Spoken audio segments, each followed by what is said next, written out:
Something in you went missing. If this doesn't make sense, it wasn't meant for you. It didn't happen all at once. There was no breaking point anyone could point to, no single moment you could explain. That's what makes it hard to talk about. Something in you didn't shatter. It didn't explode. It didn't fall apart in public. It simply left. You noticed it in the small things, the way you stopped reacting the way you used to, the way disappointment didn't sting as sharply, the way words that once mattered suddenly felt distant. Not because you got stronger, not because you healed, but because you stopped expecting anything. You kept functioning, you kept showing up. From the outside, nothing looked different, but inside, something essential was gone. The part of you that used to lean in, the part that believed effort would be seen, the part that thought being patient, being understanding, being available would eventually lead somewhere. That part didn't die dramatically. It faded, quietly, gradually, without witnesses. You didn't announce this change. You didn't explain it to anyone. You didn't even fully understand it yourself at first. You just felt less exposed, less reactive, less invested. And for the first time, the silence didn't feel empty. It felt protective. That's when you realized this wasn't burnout. It wasn't exhaustion. It wasn't disappointment. It was withdrawal. Not from life, but from the version of yourself that kept reaching long after there was nothing left to reach for. Something in you went missing that day, and the world kept moving, never realizing it was standing in front of someone who would never show up the same way again. People say you shut down. They say you changed. They say you became distant. What they don't understand is that collapse is loud. Collapse begs. Collapse explains. Collapse looks for witnesses. That's not what you did. You withdrew. Not out of spite, not to punish anyone, but because staying open started costing more than it was ever going to give back. You noticed how every conversation felt heavier, how every explanation demanded proof, how every boundary turned into a debate. So you stopped volunteering your inner life. You stopped clarifying intentions, stopped correcting misunderstandings, stopped trying to be seen accurately by people committed to seeing you conveniently. And something strange happened. The more you said nothing, the less control others had. Not because you became cold, but because you became selective. Selective with energy, selective with access, selective with what deserved a response. This wasn't retreat, it was conservation. You didn't lose your voice, you stopped wasting it. And in that quiet, you realized how much noise you'd been making just to stay acceptable. Withdrawal wasn't weakness. It was the first time you chose yourself without asking permission. There was a version of you that believed effort would always be rewarded. That version stayed late, gave extra chances, assumed good intentions. That version thought if you explained clearly enough, if you tried hard enough, if you stayed patient long enough, things would balance out. But that version kept getting smaller, not because it was wrong, but because the world doesn't protect what's generous, it consumes it. So the old self didn't get killed in a single moment, it starved. Every ignored message, every moved goalpost, every time loyalty was treated like availability. Until one day, you stopped defending that version. You stopped resurrecting it. You let it go. Not angrily, not dramatically, respectfully, because it did what it could with what it knew. And when it left, what remained wasn't emptiness, it was space. Space to see clearly, space to observe without reacting, space to exist without constantly adjusting yourself to fit someone else's comfort. The death of the old self wasn't a tragedy, it was necessary, because you couldn't become what you are now while still protecting who you used to be. There was a point where emotion stopped being useful. Not because you became numb, but because feeling everything was blinding you. You noticed how emotions reacted faster than truth, how anger rushed in before understanding, how hope filled gaps where evidence was missing. So you did something unfamiliar. You paused. You stopped answering immediately, stopped defending your side, stopped reacting just to prove you were still engaged. And in that pause, something new emerged. Observation. You started watching people instead of absorbing them, listening for patterns instead of promises, noticing what stayed consistent and what only appeared when it was convenient. You realized how predictable most behavior is once emotion is removed from the equation. Who only reaches out when they need something, who disappears when accountability shows up, who mistakes your calm for indifference because they're used to controlling reactions. Emotion used to lead your decisions. Now it followed information. And the clarity that came with that shift wasn't comforting, it was sobering. Because once you see clearly, you can't unsee. And you understood something critical. Most conflicts weren't misunderstandings. They were negotiations you never agreed to. From that moment on, you stopped reacting to words and started responding to patterns. That's when the balance shifted. Cold clarity doesn't feel empowering at first. It feels lonely, because it strips away excuses, not just for others, but for yourself. You began seeing things as they were, not as you hoped they might become. Intentions didn't matter anymore. Effort didn't matter. Potential didn't matter. Only consistency, only behavior, only what happened when no one was watching.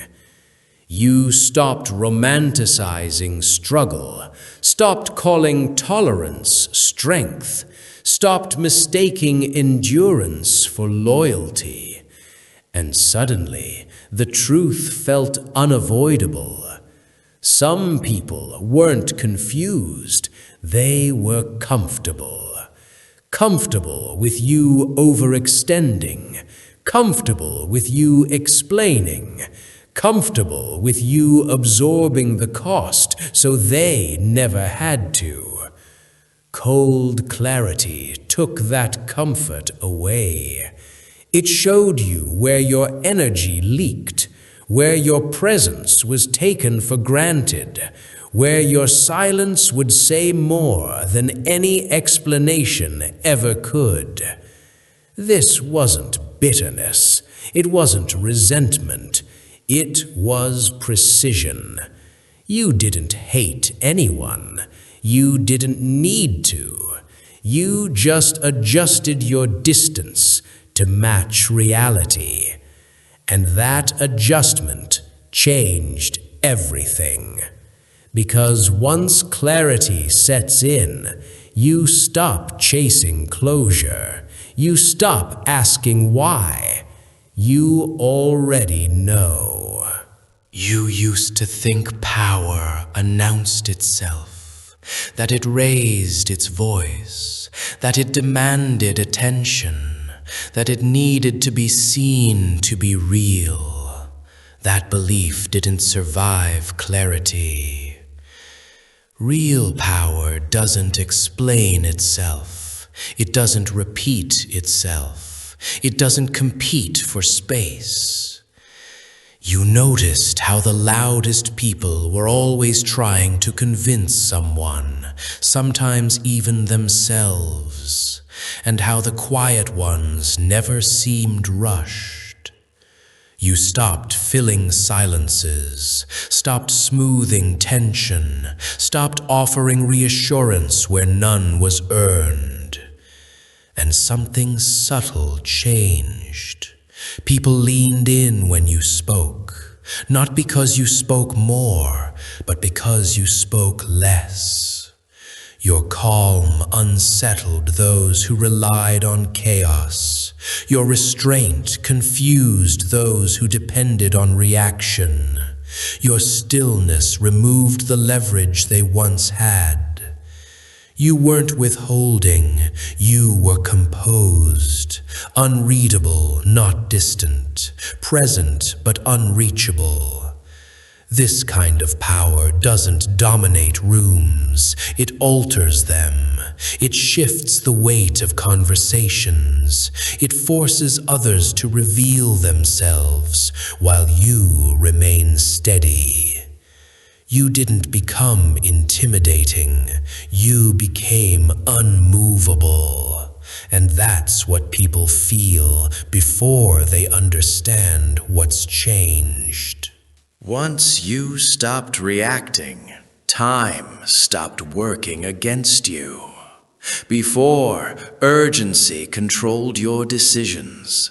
You felt pressure to respond, pressure to fix, pressure to resolve. Now you let time speak first. You learned that impatience exposes intentions, that inconsistency reveals itself when no one rushes to cover it. While others scrambled to maintain appearances, you watched. While they explained, you waited. While they tried to force outcomes, you let patterns finish forming. Time did what arguments never could. It separated effort from performance, consistency from convenience, presence from obligation. You realized something most people never do. Those who need immediate answers are usually afraid of what time might reveal. You weren't in a hurry anymore. You understood that preparation happens quietly, that growth looks like stagnation from the outside, that real movement often feels invisible at first. So you stopped chasing moments and started building position, day by day, without witnesses, without updates. And when things finally shifted, it didn't look sudden, it looked inevitable. Because time wasn't passing anymore, it was working for you. You didn't make an announcement. You didn't explain your reasons. You didn't draw lines in public. You just stopped granting access. Not everyone deserved your attention anymore. Not every message required a response. Not every invitation needed a yes. And for the first time, you didn't feel guilty about it. Because access isn't politeness, it's permission. Permission to influence your mood, permission to shape your thinking, permission to pull you back into dynamics you'd already outgrown. You revoked that permission quietly. No ultimatums, no confrontation, no closure speeches, just absence. You let conversations end naturally. Let distance form without resistance. Let people feel the space you used to fill. Some mistook it for arrogance. Some called it cold. That wasn't your concern. You understood something critical. The people who panic when access is removed were never attached to you. They were attached to what they could get from you. So you didn't argue. You didn't correct the narrative. You let the distance do the talking. And it said everything you never could. It didn't happen immediately. At first, nothing changed. The world kept moving. People stayed comfortable. Then the absence set in. They noticed conversations felt thinner, that access wasn't automatic anymore, that you weren't where you used to be. Some reached out casually, as if nothing had shifted. Others tested boundaries, pushed a little, prodded for a reaction. You gave them none. Not out of spite, not out of superiority, but because responding would have meant returning to a version of yourself you no longer inhabited. And that's when the confusion started. They couldn't read you anymore, couldn't predict you, couldn't pull you back with familiarity. Your absence disrupted patterns they thought were permanent. And here's the part most people don't expect. You didn't feel victorious. You felt settled. Because the quiet confirmed something you already knew. You weren't needed for who you were becoming, only for who you used to be. And you had no intention of going back. You're not harder now. You're not colder in the way people expect. You're clearer. You don't rush to be understood anymore. You don't feel the need to correct assumptions. You don't chase alignment where it doesn't exist. You move with intent. You speak when it matters. You stay quiet when it doesn't. There's no performance in it. You don't need distance to prove strength. Distance just happens naturally when your standards change. You know what drains you, you know what sharpens you, and you no longer confuse the two. Your focus isn't scattered across people, opinions, or outcomes. It's directed inward, toward discipline, consistency, and control. Not control over others, control over yourself. You don't need to dominate rooms. You don't need to be noticed. You don't need to win arguments you've already outgrown. You're not trying to be different. You are different. And the calm you carry now isn't peace, it's certainty. Something in you did go missing. But it wasn't your strength. It wasn't your ambition. It wasn't your edge. What disappeared was the part of you that kept bleeding to prove you were human. The part that over-explained. The part that stayed too long. The part that believed being available meant being valued. That part didn't deserve punishment. It just wasn't built for what came next. You didn't become empty. You became sealed, more deliberate, more contained, less reachable. And that's why this change feels permanent. Not because you're trying to protect yourself, but because you finally understand what deserves access and what never did. The world may never notice what went missing that day, but you do, and you won't go looking for it again.